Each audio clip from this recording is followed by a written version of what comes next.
Good morning, children, and welcome back to the digital classroom of Vikram Juneja. And by today's video, I'm going to conclude the short story Hearts and Hands. In my previous video, I had done the text and the explanation of the short story written by O. Henry, Hearts and Hands. In today's video, we are going to deal with the theme of the story, the title justification, and the summary of the story. Children, we will also do the character sketch of the three characters of the story: Miss Fairchild, Mr. Easton, and the Marshal. To begin with, the summary of the story. The story is set on a train to Denver. An elegantly attired woman named Miss Fairchild is seated on train when two men arrive and take the seat facing her. It quickly becomes apparent that the woman knows one of the men. She speaks to this man, Mr. Easton, and then she is rather surprised to discover that he is handcuffed to the man seated beside him.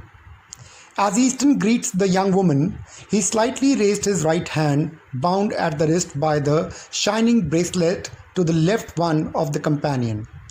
Evidently, the man with Easton senses Easton's embarrassment and volunteers an explanation. Easton is the marshal, and the two are headed for Leavenworth prison. It is 7 years for counterfeiting, Easton says, as the conversation continues. The woman is surprised to learn that Easton has discarded his life in Washington to become a marshal out west. But she finds the West agreeable as well. The young woman continues to chat with her acquaintance, but she continues to stare at the handcuffs. To ease her concerns, the scruffy-looking older man tells her, "Don't you worry about them, miss," said the other man. "All marshals handcuff themselves to their prisoners to keep them from getting away." Mr. Easton knows his business. As the two men stand to go to the smoker's car, the young woman bids Mr. Easton goodbye. All the while, two passengers seated nearby have listened to the conversation. One remarks on Mr. Easton's appearance, saying that he seems too young to be a marshal. The other, eavesdropping passenger, corrects the mistake, one that the young woman and readers have likely made as well. Mr. Easton is not the marshal, he is the counterfeiter. The theme of the story is that appearances can be deceiving. This is the main theme of the story. Miss Fairchild believes that her old friend must be a marshal because she knows him and because he is young and attractive. However, the reality is quite different, as he is a prisoner.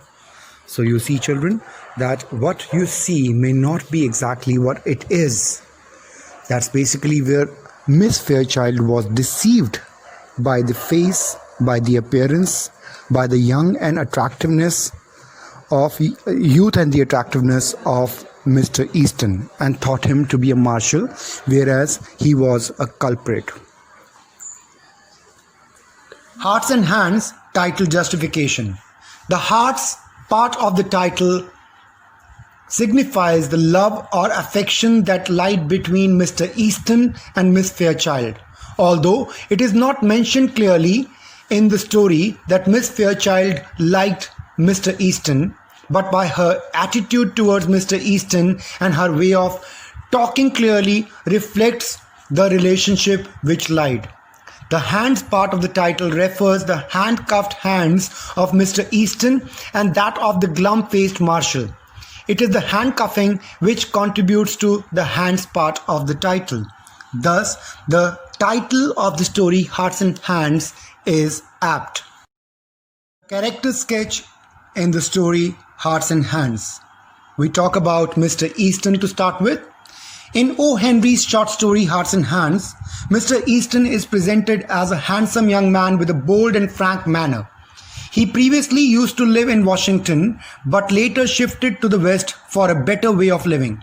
But in pursuit of more money, he indulged himself in some criminal activities. Now he was being taken to the Leavenworth prison for 7 years of imprisonment for counterfeiting. So it is evident that he is quite ambitious and reckless. Like Miss Fairchild, he is also unwise and at a moral corruption ground, ready to do anything to earn more money. You know, it takes money to keep steps with the rest of the crowd, our crowd in Washington. This is what he said.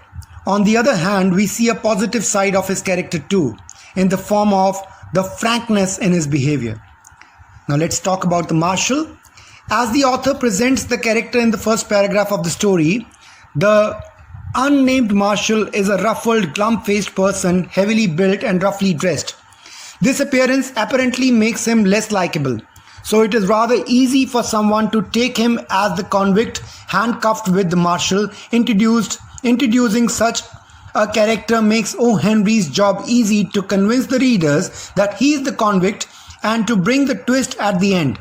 Now, having read the entire story, the readers know that the second man was not really the convict, but the Marshal.